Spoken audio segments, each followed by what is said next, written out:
ಮಂಗಳೂರಿನ ಮೀನುಗಾರಿಕಾ ಮಹಾವಿದ್ಯಾಲಯ, ಕರ್ನಾಟಕ ಪಶುವೈದ್ಯಕೀಯ ಪಶು ಹಾಗೂ ಮೀನುಗಾರಿಕಾ ವಿಜ್ಞಾನಗಳ ವಿಶ್ವವಿದ್ಯಾಲಯ ಬೀದರ್, ಮೀನುಗಾರಿಕಾ ಅರ್ಥಶಾಸ್ತ್ರ, ಸಂಖ್ಯಾಶಾಸ್ತ್ರ ಮತ್ತು ವಿಸ್ತರಣಾ ವಿಭಾಗ ಹಾಗೂ ರಾಷ್ಟ್ರೀಯ ಮೀನುಗಾರಿಕಾ ಅಭಿವೃದ್ಧಿ ಮಂಡಳಿ ಹೈದರಾಬಾದ್ 3 ದಿನಗಳ ತರಬೇತಿಯ ಕಾರ್ಯಕ್ರಮದ ಮಿಶ್ರ ಮೀನು ಸಾಗಾಣಿಕೆ ಪದ್ಧತಿಯ ಸಮಾರೋಪ ಸಮಾರಂಭ ನಡೆಸಲಾಯಿತು. ಮೀನು ಕೃಷಿ ಮಾಡುವ ಶಿಬಿರಾರ್ಥಿಗಳು 3 ದಿನಗಳ ಕಾಲ ಸಂಪೂರ್ಣವಾಗಿ ಶಾಲಾ ಕಾಲೇಜಿನ ವಿದ್ಯಾರ್ಥಿಗಳ ರೀತಿಯಲ್ಲಿ ಸಮಯಕ್ಕೆ ಅನುಸಾರವಾಗಿ ಈ ತರಬೇತಿ ಕಾರ್ಯಕ್ರಮದಲ್ಲಿ ಭಾಗವಹಿಸಿದ್ದು ವಿಶೇಷವಾದ ಆಕರ್ಷಣೀಯವಾಗಿತ್ತು.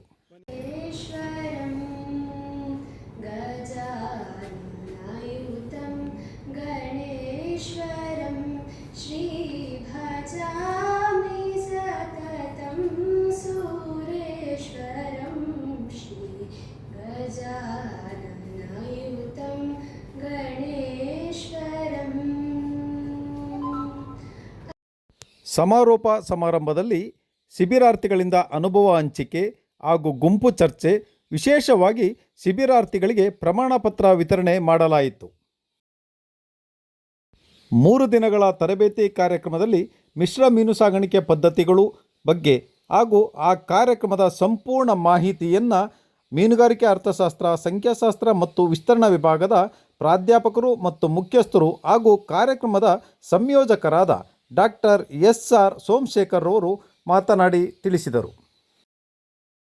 ಪಶು ಮೀನುಗಾರಿಕೆ ವಿಜ್ಞಾನಗಳ ವಿಶ್ವವಿದ್ಯಾಲಯ ಬೀದರ್, ಮೀನುಗಾರಿಕಾ ಮಹಾವಿದ್ಯಾಲಯ ಮಂಗಳೂರು, ಮೀನುಗಾರಿಕೆ ಅರ್ಥಶಾಸ್ತ್ರ, ಸಂಖ್ಯಾಶಾಸ್ತ್ರ, ವಿಸ್ತರಣಾ ವಿಭಾಗ ಹಾಗೂ ರಾಷ್ಟ್ರೀಯ ಮೀನುಗಾರಿಕೆ ಅಭಿವೃದ್ಧಿ ಮಂಡಳಿ ಹೈದರಾಬಾದ್ ಇವರ ಸಹಯೋಗದೊಂದಿಗೆ ಮಿಶ್ರ ಮೀನು ಸಾಕಣೆ ಪದ್ಧತಿಗಳ ಕುರಿತು 3 ದಿನಗಳ ತರಬೇತಿ ಕಾರ್ಯಕ್ರಮವನ್ನು ಹಮ್ಮಿಕೊಳ್ಳಲಾಗಿತ್ತು. ಮೀನು ಕೃಷಿಯು ಒಂದು ವಿಸ್ತಾರವಾದ ಕ್ಷೇತ್ರವಾಗಿದ್ದು, ಇದರಲ್ಲಿ ಪ್ರಮುಖ ವಿಷಯಗಳಾದ ಮೀನು ಕೃಷಿಯ ಸ್ಥಳದ ಆಯ್ಕೆ ಮತ್ತು ಕೊಳ ನಿರ್ಮಾಣ, ಕೊಳದ ಸಿದ್ಧತೆ, ಬಿತ್ತನೆ ಮತ್ತು ನಿರ್ವಹಣೆ, ವಿವಿಧ ಬಗೆಯ ಮೀನು ಕೃಷಿಯ ಮೀನುಗಳ ಪರಿಚಯ, ಮೀನು ಇಳುವರಿ ಮತ್ತು ಮಾರಾಟ, ಮೀನು ಕೃಷಿಯಲ್ಲಿ ಮೀನಿನ ಗುಣಮಟ್ಟ ಮತ್ತು ನಿರ್ವಹಣೆ, ಮೀನು ಕೃಷಿಯಲ್ಲಿ ಕೃತಕ ಮತ್ತು ನೈಸರ್ಗಿಕ ಆಹಾರದ ನಿರ್ವಹಣೆ, ಮೀನು ಕೃಷಿಯಲ್ಲಿ ಕಂಡುಬರುವ ರೋಗಗಳು ಮತ್ತು ಅವುಗಳ ನಿರ್ವಹಣೆ, ಹಾಗೆ ಕೊನೆಯದಾಗಿ ಸಮಗ್ರ ಮೀನು ಕೃಷಿ ಪದ್ಧತಿಗಳು. ಹೀಗಾಗಿ ಹಲವಾರು ವಿಷಯಗಳ ಬಗ್ಗೆ ನಮ್ಮ ವಿಶೇಷವಾಗಿ ನಮಗೆಲ್ಲ ರೀತಿಗಳ ಮಾಹಿತಿಯನ್ನು ನೀಡಿರುತ್ತಾರೆ. ಮುಂದುವರೆದು ಮೀನು ಕೃಷಿ ಇಲಾಖೆಗಳಿಂದ ಸಿಗುವ ವಿವಿಧ ಸವಲತ್ತುಗಳು, ಇದನ್ನು ಕೂಡ ನಮ್ಮ ಇಲಾಖೆ ವತಿಯಿಂದ ನಮ್ಮ ಮೀನುಗಾರಿಕೆಯಿಂದ ಒಬ್ಬರು ಶ್ರೀದೇವಿ ಅಂತ ಹೇಳಿ ಬಂದು ತನಗೂ ಕೂಡ ಸಾಕಷ್ಟು ವಿಷಯಗಳ ಬಗ್ಗೆ ನಿಮಗೆ ಹೇಳ್ಕೊಟ್ಟಿದ್ದಾರೆ ಅಂತ ತಿಳ್ಕೊಂಡಿದ್ದೇನೆ. ಕುರಿತು ಸಂಪನ್ಮೂಲ ವ್ಯಕ್ತಿಗಳು ನಮ್ಮ ಶಿಬಿರಾರ್ಥಿಗಳಿಗೆ ಕಾರ್ಯಕ್ರಮದ ಸಂಕ್ಷಿಪ್ತವಾದ ಮಾಹಿತಿಯನ್ನು ನೀಡಿರುತ್ತಾರೆ.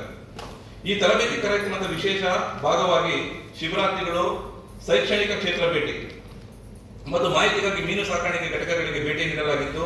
ಈ ಭೇಟಿ ಶಿಬಿರಾರ್ಥಿಗಳಿಗೆ ಮೀನು ಉತ್ಪಾದನೆ ಮತ್ತು ಮಾರುಕಟ್ಟೆ ಬಗ್ಗೆ ಸಂಪೂರ್ಣ ಮಾಹಿತಿ ನೀಡಿದಲ್ಲದೆ ಒಂದು ಹೊಸ ಉತ್ಸಾಹ ಮತ್ತು ಚೈತನ್ಯ ನೀಡುತ್ತದೆ ಎಂದು ನಾನು ಭಾವಿಸುತ್ತೇನೆ.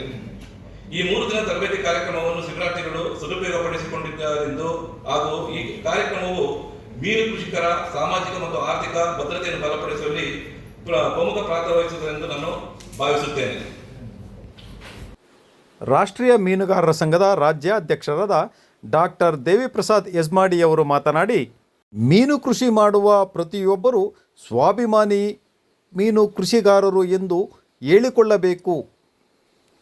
ರಾಜ್ಯದಲ್ಲಿ ಮೀನುಗಾರಿಕಾ ವಿಶ್ವವಿದ್ಯಾಲಯ ಪ್ರತ್ಯೇಕವಾಗಿ ಇರಬೇಕು. ಇದು ರಾಷ್ಟ್ರೀಯ ಮೀನುಗಾರರ ಸಂಘದ ಆಗ್ರಹ ಎಂದು ಇದೇ ಸಂದರ್ಭದಲ್ಲಿ ನುಡಿದರು. ಮತ್ತೆ ಮೀನುಗಾರಿಕೆ ಒಟ್ಟಾಗಿದೆ. ಈಗ ನಮ್ಮ ಇವರು ಡಾಕ್ಟರ್ ಸೆಂಥಿಲ್ ಅವರೆಲ್ಲ ಇದ್ದಾಗ ನಾವೆಲ್ಲ ಒಟ್ಟಿಗೆ ಇದು ಮಾಡ್ತೇವೆ.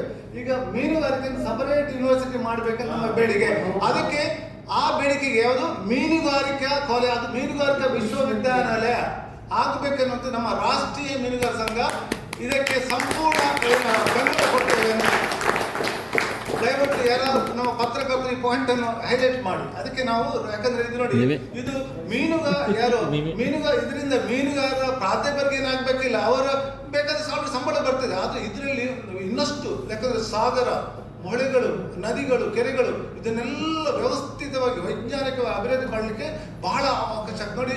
ಹಲವಾರು ನೋಡಿ, ಈಗ ನಮ್ಮ ಇವತ್ತು ಮೀನುಗಾರಿಕೆ ತರಬೇತಿ ಬಂದವರು ಕೇಳಿದ್ರು, ಹಲವಾರು ಡೌಟ್ಸ್ಗಳಿದೆ, ಪ್ರಶ್ನೆ ಇದೆ. ಅದಕ್ಕೆಲ್ಲ ಪ್ರಶ್ನೆಗಳಿಗೆ ನಾವು ಪರಿಹಾರ ಹುಡ್ಕೊಳ್ಳಿಕ್ಕೆ ಹೌದು ಹೇಳಿ ವಿಜ್ಞಾನಿಗಳು ಖುದ್ದು ಹೋಗಿ ಅದಕ್ಕೆ ಪರಿಹಾರ ಹುಡುಕಲಿಕ್ಕೆ ಅಂತ ಅವಕಾಶ ಸಿಗ್ತದೆ.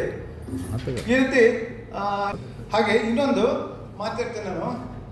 ನಮ್ಮ ದಕ್ಷಿಣ ಕನ್ನಡದವರು ಬೆಂಗಳೂರು ಕಡೆಯಲ್ಲಿ ಹೋದ್ರೆ ಎಲ್ರಿಗೂ ದಕ್ಷಿಣ ಕನ್ನಡದವರಿಗೆ ಅಲ್ಲದು ಹೆಣ್ಣು ಇರಲಿ ಗಂಡು ಇರಲಿ ಸ್ವಲ್ಪ ಕಣ್ಣಲ್ಲ ಅಲ್ಲ ಅದೇ ನೀವು ಏನು ದಕ್ಷಿಣ ಕನ್ನಡದವರು ಹೆಣ್ಣಿರಲಿ ಗಂಡು ಇರಲಿ ನೀವು ಭಾಳ ಚಂದ ಭಾಳ ಸ್ಮಾರ್ಟ್ ಕಾಣ್ತೀರ. ಮತ್ತೆ ಮೆಲ್ಲ ಕೇಳಿ ನಿಮ್ಮ ಗುಟ್ಟು ಏನಂತ ಯಾರ ಮೇಡಮ್ ಗುಟ್ಟು ಕೇಳಿದ್ರಲ್ಲ ಚಂದದ ಗುಟ್ಟು ಏನಂತ, ಹಾಗೆ ಮಗುನ ತಾಯದ್ರು ಅಂತ ನಿಮ್ಮ ಚಂದದ ಗುಟ್ಟು ಏನಂತ ಕೇಳಿದ್ರು. ಆಗ ಅವ್ರು ಹೇಳಿದ್ರು 2, ಒಂದು ಡೈಲಿ ಮೀನು ತಿನ್ನುವುದು, ಮತ್ತೊಂದು ಸ್ವಲ್ಪ ತೆಂಗಿನೆಣ್ಣೆ ಸೇವನೆ ಮಾಡುವುದಂತ. ಅದು ನಮ್ಮೆಲ್ಲರ ದಕ್ಷಿಣ ಕನ್ನಡದವರ ಒಂದು ಚಂದದ ಗುಟ್ಟು ಅಂತ. ಯಾಕಂದ್ರೆ ಇದು ವೈಜ್ಞಾನಿಕ ಪ್ರೂವ್ ಆಗಿದೆ. ಯಾವುದು ಮೀನು ಮತ್ತು ಸ್ವಲ್ಪ ತೆಂಗಿನೆಣ್ಣೆ ಗೊತ್ತಾಯ್ತು. ಇದನ್ನು ಮಾಡಿದ್ರೆ ಹಲವು ನಾವು ಏನೋ ಈಗ ನಮ್ದು ಮೊನ್ನೆ ಕೇಳಿದ್ರು ಡಾಕ್ಟರ್ ನಿಮ್ಮ ಪ್ರಾಯ ಎಷ್ಟು ಅಂತ, ನಾನು 56 ಅಂತ ಹೇಳಿದೆ. 56 ನೀವೊಂದು 30 ವರ್ಷದಾಗೆ ಕಾಣ್ತೀರಂತ. ಅವ್ರಿಗೆ ಕೂಡ ನನ್ನ ರಹಸ್ಯ ಇದನ್ನೇ ಹೇಳ್ತೇನೆ. ನೋಡಿ ಈ ರೀತಿ ನಾವು ಮೀನುಗಾರಿಕಾ ಕಾಲೇಜು ಮತ್ತೆ ಮೀನಿನ ಮಹತ್ವ ರಾಜ್ಯಕ್ಕಲ್ಲ ರಾಷ್ಟ್ರಕ್ಕಲ್ಲ ಇಡೀ ಪ್ರಪಂಚಕ್ಕೆ ನಾವು ಹಂಚಬಹುದು.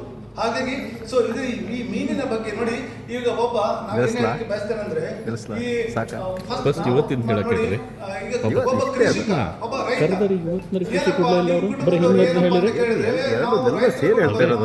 ದೇವೇಗೌಡರು ಅಲ್ಲಿ ಹೇಳ್ಬೋದು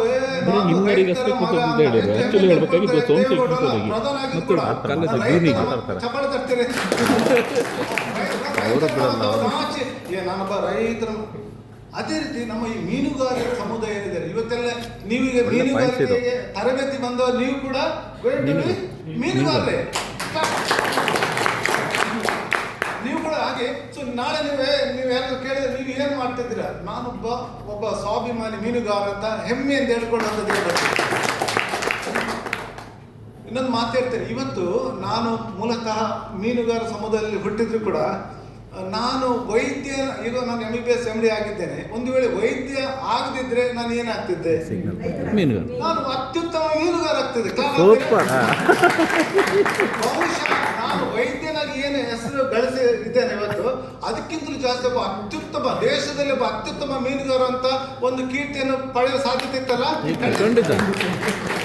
ನಮ್ಗೆಲ್ಲರೂ ಕೂಡ ಅತ್ಯುತ್ತಮ ತರಬೇತಿಯನ್ನು ಕೊಟ್ಟಿದ್ದಾರೆ. ನಿಜ ಸಾಧಾರಣವಾಗಿ ಅವರು ನಮ್ಮೆಲ್ಲ ಅಧ್ಯಾಪಕರುಗಳು ಪ್ರಾಧ್ಯಾಪಕರು ಅವರು ತರಬೇತಿ ಕೊಡುವುದು ಅವರ ವಿದ್ಯಾರ್ಥಿಗಳಿಗೆ. ಸರ್ ಹೌದಲ್ಲ ಸರ್, ನಮ್ಮ ಮೀನುಗಾರಿಕಾ ಕಾಲೇಜಿನ ಸ್ಟೂಡೆಂಟ್ಗಳಿಗೆ ಇವತ್ತು ನೋಡಿ ಇವತ್ತೊಂದು ವಿಶೇಷ ಅಂದರೆ ಇವತ್ತು ಮೀನುಗಾರಿಕಾ ಕೃಷಿಕರು ಮೀನುಗಾರಿಕೆ ಮಾಡಬೇಕಂತ ಬಂದಂಥ ಕೃಷಿಕರು ಅವರನ್ನು ತಮ್ಮ ಸ್ವಂತ ವಿದ್ಯಾರ್ಥಿಗಳ ರೀತಿಯಲ್ಲಿ ತರಬೇತಿ ಮಾಡಿದಂಥದ್ದು ಬಹಳ ವಿಶಿಷ್ಟವಾದಂಥ ಕಾರ್ಯಕ್ರಮ.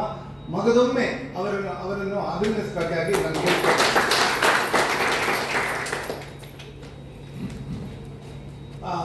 ಇಂಗ್ಲಿಷ್ನಲ್ಲಿ ಒಂದು ಮಾತಿದೆ, ಯಾವುದೊಂದು ಗ್ರೀನ್ ರಿವಲ್ಯೂಷನ್ ಮತ್ತಿನ್ನೊಂದು ಬ್ಲೂ ರಿವಲ್ಯೂಷನ್. ಇಂಗ್ಲಿಷ್ನಲ್ಲಿ ಗ್ರೀನ್ ರಿವಲ್ಯೂಷನ್ ಮತ್ತೆ ಬ್ಲೂ ರಿವಲ್ಯೂಷನ್. ಅದು ಕನ್ನಡದಲ್ಲಿ ಹೇಳಿದಾದ್ರೆ ಹಸಿರು ಕ್ರಾಂತಿ ಮತ್ತೆ ನೀಲಿ ಕ್ರಾಂತಿ ಅಂತ. ನೋಡಿ ನಮ್ಮ ಭಾರತ ದೇಶ ಆಕ್ಚುಲಿ ಅಗಾಧ ಪ್ರಮಾಣದಲ್ಲಿ ಕೃಷಿ ಭೂಮಿ ಇದೆ. ಇಲ್ಲಿಂದ ಕಾಶ್ಮೀರದಿಂದ ಕನ್ಯಾಕುಮಾರಿವರೆಗೆ. ಅದೇ ರೀತಿ ನಮ್ಮ ದೇಶದ ಸುತ್ತಮುತ್ತ ವಿಶಾಲವಾದಂತಹ ನೀರಿನ ಸಂಪತ್ತಿದೆ. ಹೌದಿಲ್ಲ, ಅದು ಸಮುದ್ರದ ನೀರಿರ್ಬೋದು ಅಥವಾ ಒಳನಾಡಿನ ನೀರಿರ್ಬೋದು. ಹಾಗೆ ಈಗ ಇಷ್ಟು ದೊಡ್ಡ ಈಗ ಕೃಷಿಯಲ್ಲಿ ಬಹಳಷ್ಟು ಕ್ರಾಂತಿ ಆಗಿದೆ. ಅದೇ ರೀತಿ ನಮ್ಮ ಮೀನುಗಾರಿಕೆಯಲ್ಲಿ ಬಹಳಷ್ಟು ಕ್ರಾಂತಿ ಆಗ್ತದೆ. ಸೊ ನಾನು ಹೇಳುವಂಥ ವಿಚಾರ ಅಂದರೆ ಇನ್ನಷ್ಟು ಅವಕಾಶ ಇದೆ ಅಂತ ಹೇಳುದು. ಯಾಕಂದ್ರೆ ನೋಡಿ ನಮ್ಮ ದೇಶದಲ್ಲಿ ಬಹಳಷ್ಟು ಜನಗಳು ಹೌದೇಳಿ. ಈಗ ನಮ್ಮ ಸಾಬರು ಹೇಳಿದ್ರು, ನಮ್ಮ ಅಶೋಕ್ ಗನ್ಪುರ್ ಅವರ ಊರು ಯಾದಗಿರಿ ಅಂತ. ತನ್ನ ಭಾಷಣದಲ್ಲಿ ಅಶೋಕ್ ಗನ್ಪುರ್ ಹೇಳಿದ್ರು ಏನು ನಾವು ಹಿಂದುಳಿದವರಂತ. ನೋಡಿ ಅಲ್ಲಿ ಕೂಡ ಬಹಳಷ್ಟು ಈಗ ರಾಜ್ಯದಲ್ಲಿ ಯಾವುದು ಯಾದಗಿರಿನಲ್ಲಿ ಬಹಳಷ್ಟು ಯಾವುದು ಮೀನುಗಾರಿಕಾ ಕೃಷಿ ನಡೀತಾ ಉಂಟು. ನೋಡಿ ಇನ್ನಷ್ಟು ಅವಕಾಶ ಇದೆ. ಅದೇ ರೀತಿ ಆದಷ್ಟು ಎಲ್ಲ ಅಲ್ಲಿರುವಂತಹ ಕೆರೆಗಳಲ್ಲಿ ಕರೆಕ್ಟಾಗಿ ಉಪಯೋಗ ಮಾಡಿದ್ರೆ ಅದರಲ್ಲಿ ಸಾವಿರಗಟ್ಟಲೆ ಲಕ್ಷಾಂತರ ಯುವಕರಿಗೆ ಒಂದು ಉದ್ಯೋಗ ಅವಕಾಶ ಸಿಗುವಂತಹ ಸಾಧ್ಯತೆ ಇದೆ. ಹಾಗಾಗಿ ಇದಕ್ಕೆಲ್ಲ ನೋಡಿ ಈ ನಮ್ಮ ಜನಗಳಿಗೆ ಅವರಿಗೆ ಪಾಪ ಒಂದು ಉದ್ಯೋಗ ಸಿಗಬೇಕು, ಕೆಲಸ ಆಸಕ್ತಿ ಇದೆ, ಬಟ್ ಅವರಿಗೆ ತರಬೇತಿ ಬೇಕಾಗಿದೆ. ನೋಡಿ ಆ ತರಬೇತಿ ನಮ್ಮ ಮೀನುಗಾರಿಕಾ ವಿಶ್ವವಿದ್ಯಾಲಯ ಕೃಷಿ ವಿದ್ಯಾಲಯದ ವಿಜ್ಞಾನಿಗಳು ಪ್ರಾಧ್ಯಾಪಕರುಗಳು ಅವರನ್ನು ತರಬೇತಿ ಕೊಡುವ ಮುಖಾಂತರ ಬಹಳ ಅತ್ಯುತ್ತಮ ಪುಣ್ಯದ ಕೆಲಸ. ದಯಮಾಡಿ ಮಗದೊಮ್ಮೆ ಅವರನ್ನು ಅಭಿನಂದಿಸಬೇಕಾಗಿ ಇನ್ನೊಂದು ನಮ್ಮ ಮೀನುಗಾರಿಕೆ ಕಾಲೇಜಿನ ಹೆಸರು ಬೀದರ್ ಅದು ಇರುವುದಿಲ್ಲ. ಇನ್ನೊಂದು ನಮ್ಮ ಡಾಕ್ಟರ್ ಸೆಂಥಿಲ್ ಮುಂಚೆ ಹೇಳಿದ್ರಲ್ಲ, ಹೌದು ಡಾಕ್ಟರ್, ನಾವು ರಾಷ್ಟ್ರೀಯ ಮೀನುಗಾರರ ಸಂಘದವರು ನಮ್ಮ ಇದು ಒಂದು ಪ್ರಥಮ ಬಾರಿಗೆ ಒಂದು 2 ವರ್ಷಗಳ ಮುಂದೆ ಓಷನ್ ಪಾಲ್ ಹೋಟೆಲ್ ಮಂಗಳೂರಿನಲ್ಲಿ ರಾಷ್ಟ್ರ ಮಟ್ಟದ ಒಂದು ವಿಚಾರ ಸಂಕಿರಣ ಕಾರ್ಯಕ್ರಮ ನಾವು ಆರ್ಗನೈಸ್ ಮಾಡಿದ್ವಿ. ಅದರಲ್ಲಿ ಹಿರಿಯ ವಿಜ್ಞಾನಿಗಳು ಹಾಗೂ ಮುಖ್ಯಸ್ಥರು, ಕೃಷಿ ವಿಜ್ಞಾನ ಕೇಂದ್ರ ದಕ್ಷಿಣ ಕನ್ನಡ ಮಂಗಳೂರು ಗೌರವಾನ್ವಿತ ಅತಿಥಿಗಳಾಗಿ ಆಗಮಿಸಿದ್ರ ಡಾಕ್ಟರ್ ಟಿ.ಜೆ. ರಮೇಶ್ ರವರು ಮಾತನಾಡಿ ಹಲವಾರು ವಿಷಯಗಳನ್ನು ಹಂಚಿಕೊಂಡರು. ವರ್ಷದಲ್ಲಿ ಜನಸಂಖ್ಯೆ ಅಂತಂದ್ರೆ ಆಲ್ಮೋಸ್ಟ್ ಡಬಲ್ ಆಗಲಿಕ್ಕೆ ಅವಕಾಶ ಇದೆ. ಹಿಂಗಾಗಿ ಅವರಿಗೆ ಬೇಕಾದಂತೆ ಏನು ಆಹಾರ ಮತ್ತು ಆಹಾರ ಭದ್ರತೆ ಮತ್ತು ಇದು ಸುಸ್ಥಿರ ಒಂದು ಯಾವುದು ಜೀವನಕ್ಕೆ ಬೇಕಾದಂಥ ಒಂದು ಬುನಾದಿ, ಇದಕ್ಕೆ ಬಹಳ ಸಮಸ್ಯೆ ಬರ್ತದೆ. ಅಂದರೆ ನಮಗೆ ಅಷ್ಟು ಜನಸಂಖ್ಯೆಗೆ ಬೇಕಾದಂಥ ಆಹಾರ ಉತ್ಪಾದನೆ ಮಾಡೋಕ್ಕೆ ನಮಗೆ ಬಹಳ ಸವಾಲಾಗಿದೆ. ಅದರಲ್ಲಂತೂ ಕೃಷಿ ಕ್ಷೇತ್ರದಲ್ಲಂತೂ ಅವಕಾಶ ಇಲ್ಲ. ಯಾಕಂದ್ರೆ ಗೊತ್ತಿದೆ, ಈಗ ನಮ್ಮ ಮಂಗಳೂರು ತಗೊಳ್ಳಿ, ಆ ಮಂದೆಲ್ಲ ಮಂಗಳೂರು ಬಂದಾಗ ಸಾಕಷ್ಟು ಜಾಗ ಖಾಲಿ ಇರ್ತಿತ್ತು, ಬಿಲ್ಡಿಂಗ್ಗಳು ಇರ್ತಿಲ್ಲ. ಈಗೆಲ್ಲ ನೋಡಿ, ಎಲ್ಲೆಲ್ಲಿ ಹೋದ್ರೂ ಎಲ್ಲ ಲ್ಯಾಂಡ್ ಎಲ್ಲ ಕನ್ವರ್ಟ್ ಮಾಡಿ, ಕೃಷಿ ಭೂಮಿ ಎಲ್ಲ ಕನ್ವರ್ಟ್ ಮಾಡಿ, ಇಲ್ಲೆಲ್ಲ ಬಿಲ್ಡಿಂಗ್ಗಳು ಮತ್ತೆ ಅಲ್ಲಿಂದ ಶಾಪ್ಗಳು ಮತ್ತೆ ಹೈವೇಗಳು ಎಲ್ಲ ಆಗೋಗಿದೆ. ಹಿಂಗಾಗಿ ಕೃಷಿಲಿ ಇರ್ತಕ್ಕಂಥ ಜಾಗ ಕಡಿಮೆ ಆಗ್ತಾ ಇದೆ, ಅವಕಾಶ ಇಲ್ಲ. ಯಾಕಂದ್ರೆ ಔದ್ಯೋಗೀಕರಣ ಮತ್ತು ನಗರೀಕರಣ ದೃಷ್ಟಿಯಿಂದ ಕೃಷಿ ಕಡಿಮೆ ಆಗ್ತಾ ಇದೆ. ಹಿಂಗಾಗಿ ನಮ್ಮ ಏರ್ತಾ ಜನಸಂಖ್ಯೆಗೆ ಬೇಕಾದಂಥ ಆಹಾರವನ್ನ ಉತ್ಪತ್ತಿ ಮಾಡೋಕ್ಕೆ ನಮಗೆ ಜಲಕೃಷಿ ಮುಖಾಂತರನೇ ಸಾಧ್ಯ. ಮೀನು ಕೃಷಿ ಮುಖಾಂತರ ನಾವು ಮಾಡ್ಲಿಕ್ಕೆ ಅವಕಾಶ ಇದೆ. ಹಾಗಾಗಿ ಮೀನು ಕೃಷಿಗೆ ಹೆಚ್ಚು ಅವಕಾಶ ಇದೆ. ಆದರೂ ಸಹ ಮೀನು ಕೃಷಿ ಅಂದ್ರೆ ಈಗ ನಿಮ್ಗೆಲ್ಲ ಗೊತ್ತಿರ್ಬೋದು, ಕರಾವಳಿಗೆ ಬರ್ತಕ್ಕಂಥ ಮೀನು ಈಗ ವರ್ಷಕ್ಕೆ ನಾವೆಲ್ಲ ಕಾಲೇಜಲ್ಲಿ ಇದ್ದಾಗ ಸ್ಟೂಡೆಂಟ್ಸ್ ಆಗಿದ್ದಾಗ ಬಂಗುಡೆ ಎಲ್ಲ ಎಷ್ಟು 10 ಪೈಸೆಗೆ 20 ಪೈಸೆಗೆಲ್ಲ ಸಿಗ್ತಾ ಇತ್ತು ಸುಮಾರು. ಈಗೆಲ್ಲ ಹಂಗಿಲ್ಲ. ಒಂದಿಗೆ ಎಷ್ಟೋ 200 ರೂಪಾಯಿ ಕೊಟ್ಟರೆ ಒಂದು 10 ಬಂಗುಡೆ ಬರುತ್ತೆ. ಅಂದ್ರೆ ಕರಾವಳಿಯಲ್ಲಿ ಏನಾಗ್ತಿದೆ, ಸಮುದ್ರದಿಂದ ಬರ್ತಕ್ಕಂಥ ಮೀನೆಲ್ಲ ಕಡಿಮೆ ಆಗ್ತಾ ಇದೆ, ರೇಟು ಸಹ ಜಾಸ್ತಿ ಆಗ್ತಾ ಇದೆ. ಅಂತ ಒಳ್ಳೆ ಕ್ವಾಲಿಟಿ ಮೀನು ಸಿಗ್ತಾರೆ. ಯಾಕಂದ್ರೆ ಇಲ್ಲಿ ಮೀನು ಅದನ್ನ ಹಿಡಿದ ಮೇಲೆ ಇಲ್ಲಿರ್ತಕ್ಕಂಥ ಮಾರ್ಕೆಟಿಂಗ್ ಸಿಸ್ಟಮ್ ನಮ್ಮ ಇಡೀ ದೇಶದಲ್ಲಿ ಎಲ್ಲೂ ಇಲ್ಲ. ಯಾಕಂತಂದ್ರೆ ಈಗ ಮೀನು ಹಿಡಿದ ತಕ್ಷಣ ಇಲ್ಲಿಂದ ಆ ಸುಳ್ಳೆ ರಿಮೋಟ್ ಏರಿಯಾಕ್ಕೆ ಹೋದ್ರೂ ಸಹ ಮೀನು ತಲುಪುತ್ತೆ. ಆ ರೀತಿ ಸಿಸ್ಟಮ್ ಚೆನ್ನಾಗಿದೆ. ಗೊತ್ತಲ್ಲ ನಿಮ್ಗೆ, ನಮ್ಮ ಯಾವ್ದೆಲ್ಲ ಬರ್ತಾರಲ್ಲ, ನಮ್ದು ಕಾಮಿಡಿ ಪಿಲಾಡಿಗಳು ಬರ್ತಾರೆ ನೋಡಿ, ಒಬ್ಬ ಪೆಕ್ ಅಂತ ಮಾಡ್ತಾರೆ ನೋಡಿ, ಯಾರು ಬೆಳ್ತಾ ಇಡಲ್ವಾ ಸರಿ, ಬೆಳ್ತಾ ಇಡೋರು ಒಬ್ರು ಕಾಮಿಡಿಯನ್ ಒಬ್ರು,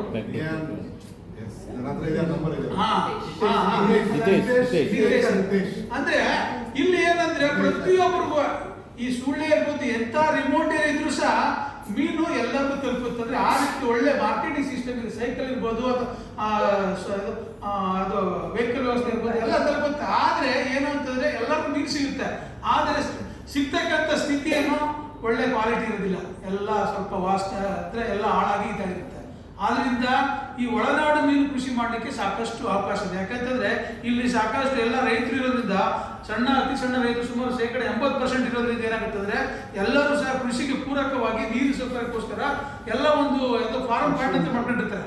ಈ ಫಾರ್ಮ್ ಪಾಂಡ್ಗಳೆಲ್ಲ ನಾವು ಏನ್ ಮಾಡಿದೀವಿ, ಒಂದು ಅಡಿಷನಲ್ ಇನ್ಕಮ್ಗೋಸ್ಕರ ಮೀನು ಕೃಷಿಯನ್ನು ನಾವು ಆಲ್ರೆಡಿ ಪ್ರಮೋಟ್ ಮಾಡಿ ಉತ್ತೇಜನ ಮಾಡಿದ್ವಿ. ಈಗ ನೆನ್ನೆ ಹೋಗಿ ಬಂದಿಲ್ಲ ಪನಪಿಲ್ ರಾಜೇಶ್ ಅಂತ, ಅವರು ಒಂದು ಫಾರ್ಮ್ ಪಾಂಡ್ ಅಲ್ಲಿ ನೀರು ಕೃಷಿಗೆ ಬೇಕಾದ ನೀರು ಸಹ ಜೊತೆಗೆ ಮೀನು ಕೃಷಿಯನ್ನು ಮಾಡಿದ್ದಾರೆ. ಹಾಗಾಗಿ ಈ ಒಂದು ಒಳನಾಡು ಮೀನು ಕೃಷಿಗೆ ಬಹಳ ಸಾಕಷ್ಟು ಅವಕಾಶಗಳಿದೆ. ನಿಮ್ಗೆ ಅಂದ್ರೆ ಎಲ್ಲಿ ಹೆಚ್ಚು ಮೀನು ಸೇವನೆ ಮಾಡ್ತಾರೆ ಅಲ್ಲಿ ಹೆಚ್ಚು ವರ್ಷದವರೆಗೆ ಬದುಕ್ತಾರೆ ಅಂತ. ಅಂದ್ರೆ ಈಗ ಐಸ್ಲ್ಯಾಂಡ್ ಪ್ರದೇಶಗಳಲ್ಲಿ ಏನಾಗುತ್ತೆ, ಹೆಚ್ಚು ಮೀನುಗಳಿಂದ ಸುಮಾರು 74-75 ವರ್ಷ ಆರಾಮಾಗಿ ಬದುಕ್ತಾರೆ. ಮತ್ತೆ ನಾನು ಇದೇ ಕಾಲೇಜಲ್ಲಿ ಓದೋದು ನಮ್ಗೆ ಗೊತ್ತಿದೆ. ಮತ್ತೆ ಇಲ್ಲಿ ಸುಮಾರು ಒಂದು ವಾರಕ್ಕೆ 3-4 ಸರಿ ಮೀನು ತಿಂತಾರೆ. ಮತ್ತೆ ಅದಕ್ಕೆ ಹೇಳೋದು, ನಮ್ಮ ದಕ್ಷಿಣ ಕನ್ನಡ ಜಿಲ್ಲೆಯವ್ರನ್ನ ಬಹಳ ಬುದ್ಧಿವಂತರಂತೆ. ಯಾಕಂತಂದ್ರೆ ಮೀನು ತಿಂತಾರೆ. ಹೀಗಾಗಿ ಮೀನು ಮೆದುಳಿನ ಆಹಾರ, ಹಾಗಾಗಿ ಮೆದುಳನ್ನು ಚುರುಕುಗೊಳಿಸುತ್ತೆ. ಹಿಂಗಾಗಿ ನಮ್ಮ ಎಲ್ಲ ಬೇರೆ ಘಟ್ಟ ಪ್ರದೇಶದ ಜನರು ಹೋಲಿಕೆ ಮಾಡಿದಾಗ ಇವ್ರು ಬಹಳ ಬುದ್ಧಿವಂತರು, ಬಹಳ ಬೇಗ ಗ್ರಹಿಸ್ಕೊಳ್ತಾರೆ. ನಮ್ಮ ಕ್ಲಾಸಲ್ಲೂ ಇಬ್ಬರಿದ್ರು, ಗಣೇಶ್ ಹತ್ಕರೆ ಮತ್ತೆ ಇನ್ನೊಬ್ರು ಇದ್ರು, ಅವರಷ್ಟೇ ಏನು ಹೆಚ್ಚಿಗೆ ಓದ್ತಿಲ್ಲ ಅವರು. ಸುಮಾರು ಸಮಾರಂಭದಲ್ಲಿ ಮುಖ್ಯ ಅತಿಥಿಗಳಾಗಿ ಆಗಮಿಸಿದ ಕರ್ನಾಟಕ ಮೀನುಗಾರಿಕಾ ಅಭಿವೃದ್ಧಿ ನಿಗಮದ ಪ್ರಧಾನ ವ್ಯವಸ್ಥಾಪಕರಾದ ಮಹೇಶ್ ಕುಮಾರ್ ಅವರು ಮಾತನಾಡಿದರು. ಬಿಸಾಡ್ತಾ ಇದ್ದೇವೆ. ಇದು ಬಹಳ ಈಗ ನಿಮ್ಮ ಫಾರ್ಮಲ್ ಏನಾದ್ರೆ ಸ್ವಲ್ಪ ದಿನದ ಮಟ್ಟಿಗೆ ತೊಂದರೆ ಕೊಡಬಹುದು. ಈ ಪ್ಲಾಸ್ಟಿಕ್ಸ್ ಇದೆಯಲ್ಲ, ಅದು ಒಂದು ತರ ಬ್ರಹ್ಮರಾಕ್ಷಸ ಇದ್ದಾಗೆ. ಅದು ಸಮುದ್ರಕ್ಕೆ ಸೇರಿ ಸೇರಿ ಸೇರಿ ಈಗ ಎಲ್ಲ ಮೀನುಗಳ ಆಹಾರದಲ್ಲೂ ಅದು ಬಂದು ಅದು ಲಾಸ್ಟ್ಗೆ ಮೀನನ್ನು ನಾವು ತಿಂದರೆ ನಮ್ಮ ಹೊಟ್ಟೆಯೊಳಗೂ ಈ ಪ್ಲಾಸ್ಟಿಕ್ಸ್ಗಳು ಬರ್ತಾ ಇದೆ.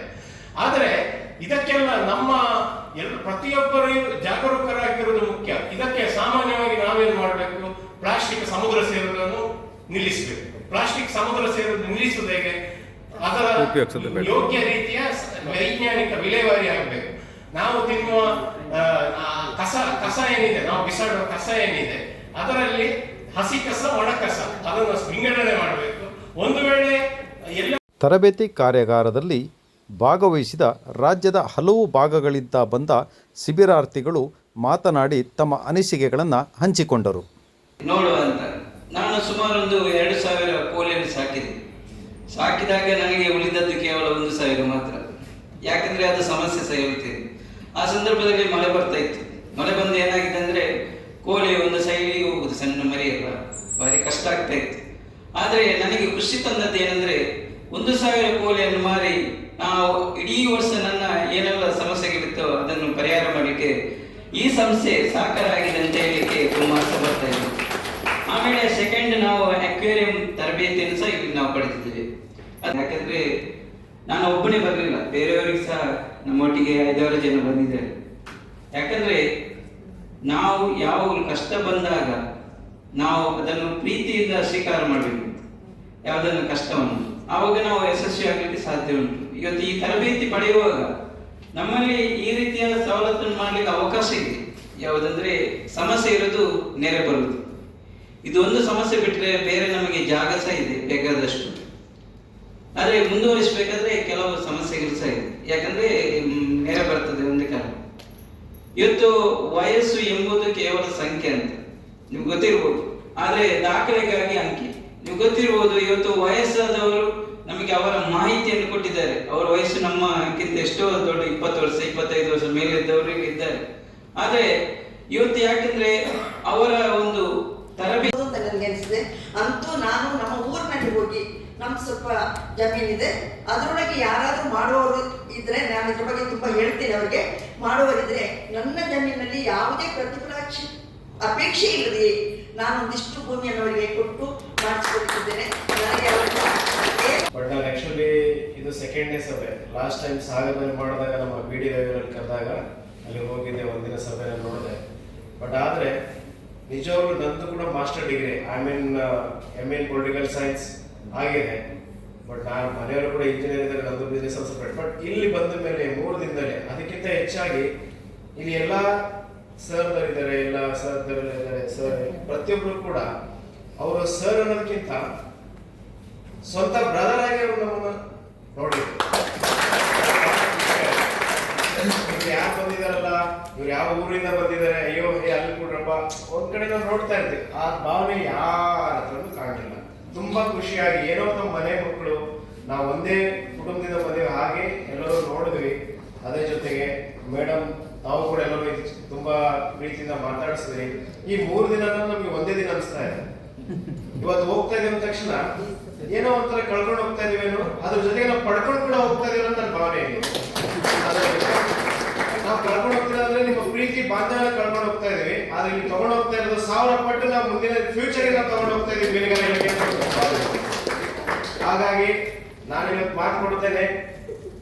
ಮೊದಲನೇ ಬಾರಿ ನನ್ನ ಊರಲ್ಲಿ ತೆಗ್ಗು ಪ್ರದೇಶ ಇದೆ, ಅಲ್ಲೆಲ್ಲ ನೀರು ನಿಲ್ತದೆ, ಅದೆಲ್ಲ ಇದೆ. ನಾನು ಏನಾಗೋದೇ ಗೊತ್ತಿಲ್ಲ, ಬಟ್ ಹೇಳ್ದಾಗೆ ನಾನು ಸಹಾಯ ನಾನು ಬಿಡೋದಿಲ್ಲ. ಸರ್ ನೀವು ಬರ್ಲೇಬೇಕಂತ ಪಟ್ಟು ಇಟ್ಕೊಂಡು ಕೊಡ್ತೀನಿ ನಾನು. ನೀವೇನ್ ನೋಡಿ, ಭೂಮಿ ನೋಡಿ, ನೀವೇನ್ ಮಾಡ್ತೀರೋ ಗೊತ್ತಿಲ್ಲ, ಏನಿಲ್ಲ, ಏನಪ್ಪ ತಲೆ ತಿಂತ ನೀವು ನೋಡಕ್ ಆಗ್ಬೇಕು ನಿಮ್ಗೆ. ಅಷ್ಟು ನಿಮ್ಗೆ ತಲೆ ತಿಂತೀನಿ. ತಲೆ ತಿನ್ನೋದಕ್ಕಿಂತ ನಿಮ್ ಕಡೆಯಿಂದ ಮಾಹಿತಿ ತಗೊಂಡಿಲ್ಲ 4-6 ಜನಕ್ಕೆ ಅಂದ್ರೆ 10 ಜನಕ್ಕೆ ನಾನು ಮಾಡ್ಬೇಕನ್ನ ಭಾವನೆಯಲ್ಲಿ ತರತಿರೋದ್ರಲ್ಲಿ ನಾನು ಮಾತಾಡ್ತಾ ಇದ್ದೀನಿ. ಜೊತೆಗೆ ಅಲ್ಲಿ ನಮ್ಮ ಕಡೆ ಎಲ್ಲ ಕೆರೆ ಇದೆ, ಅಲ್ಲೆಲ್ಲ ನದಿಗಳು ನಮ್ಗೇನಿಲ್ಲ. ನಾವೆಲ್ಲ ಬೆಳೀತಾ ಇರೋದು ಓನ್ಲಿ ಬೋರ್ವೆಲ್ಸ್, ಓನ್ಲಿ ಬೋರ್. ನಮ್ದೊಂದು 7-8 ಬೋರ್ ಇದೆ. ನಾವು ಭತ್ತ 300 ಚೀಲ ಎಲ್ಲ ಭತ್ತ ಬೆಳಿತೀವಿ.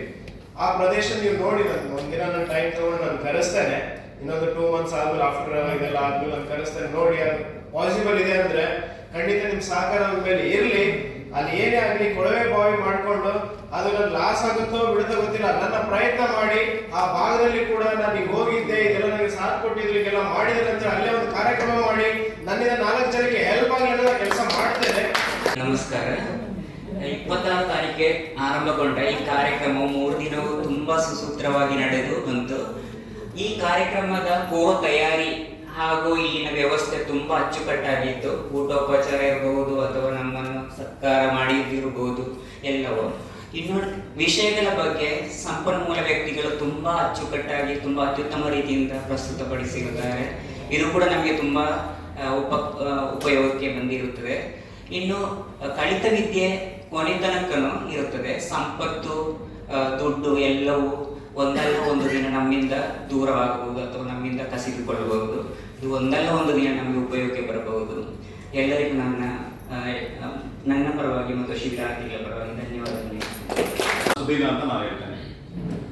ಈಗಾಗಲೇ ಹೇಳಿದಂಗೆ ಮೀನನ್ನು ಬೆಳೆಸಿರಿ, ಮೀನಿನ ಜೊತೆ ಬೆಳೆಯಿರಿ ಸ್ಲೋಗನ್ ಬಹಳ ಒಳ್ಳೆಯದಿದೆ. ನಾನು 3 ದಿನದಲ್ಲಿ ಒಂದಿಷ್ಟು ವಿಷಯಗಳನ್ನು ನಾನು ಇಲ್ಲಿ ಕಂಡುಕೊಂಡೆ.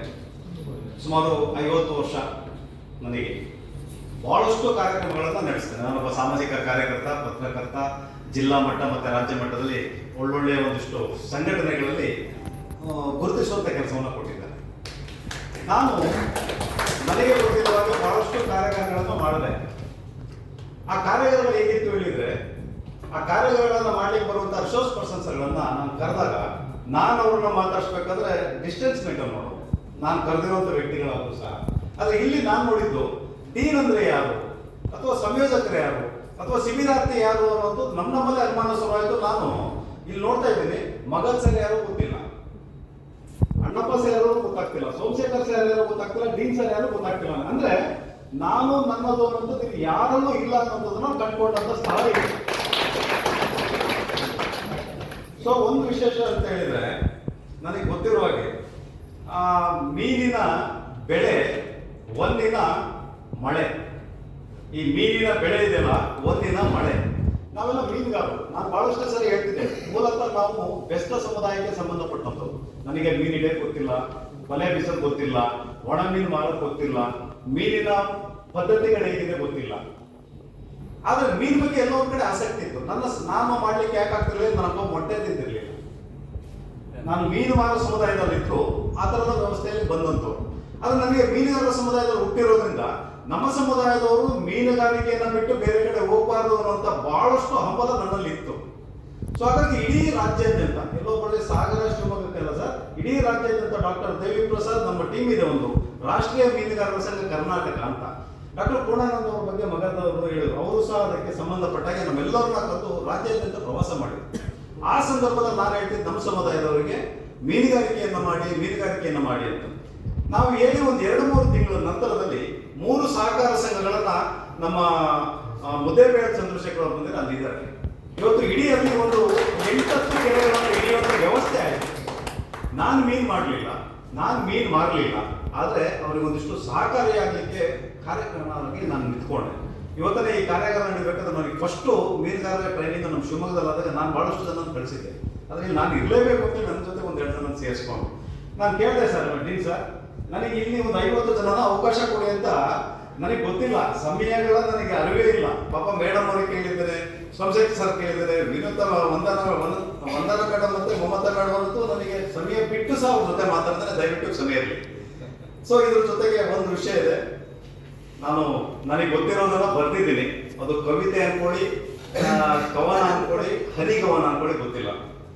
ಸಮುದ್ರದ ಆಗಿದೆಯೇ ಮೀನುಗಾರಿಕೆಯ ಮಹಾವಿದ್ಯಾಲಯ, ಸಮುದ್ರದ ಆಗಿದೆಯೇ ಮೀನುಗಾರಿಕೆಯ ಮಹಾವಿದ್ಯಾಲಯ, ಮೀನು ಸಾಗಾಣಿಕೆ ಬಗ್ಗೆ ನಡೆಯುತ್ತೆ 3 ದಿನದ ಕಾರ್ಯಾಗಾರ.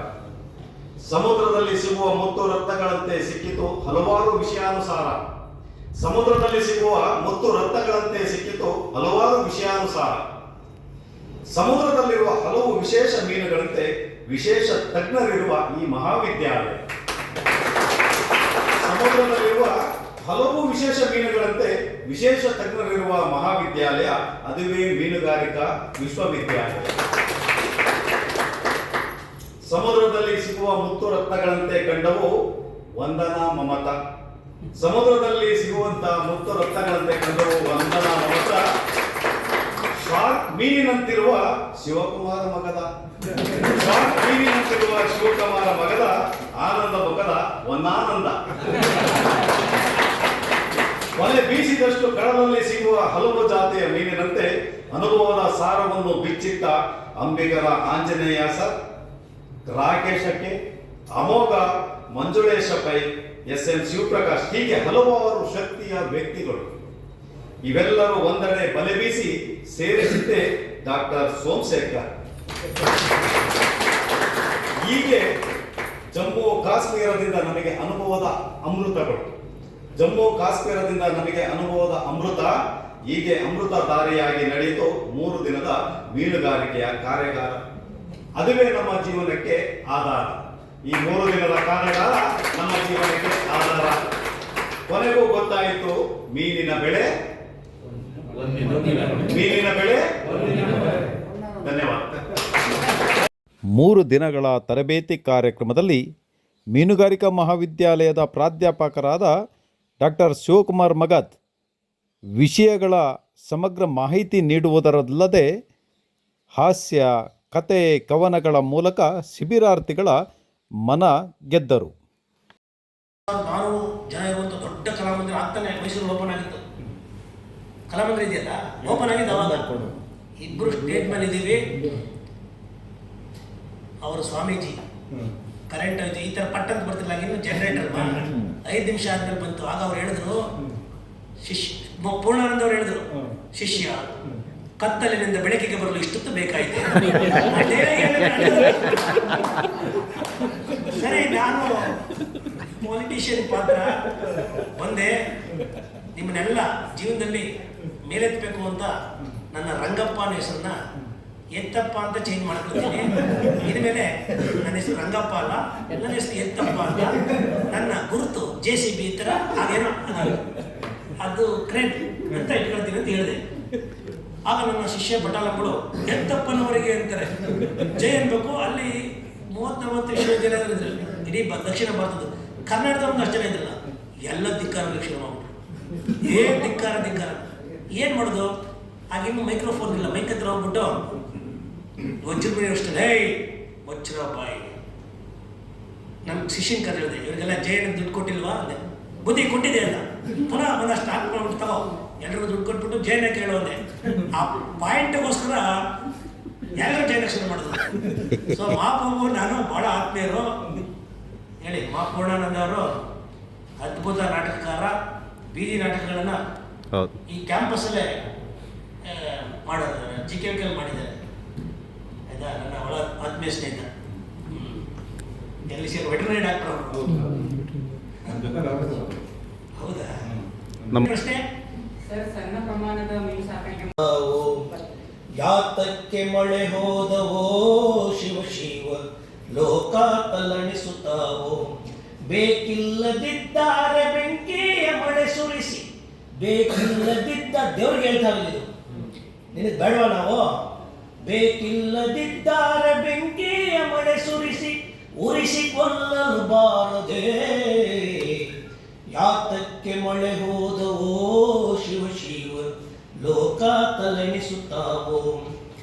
ಹೊಟ್ಟೆಗೆ ಅನ್ನ ಇಲ್ಲದಲೆ ನಡೆದಾರೆ ಜೋಲಿ ಹೊಡೆಯುತ್ತಲೇ. ಹೊಟ್ಟೆಗೆ ಅನ್ನ ಇಲ್ಲದೆಲೆ. ನಾವೆಲ್ಲ ಯಾಕೆ ಫಿಟ್ಟಾಗಿದ್ದೀವಿ ಅಂದರೆ ಬಡತನದಲ್ಲಿ ಬಂದಿದ್ದು ನಾವು.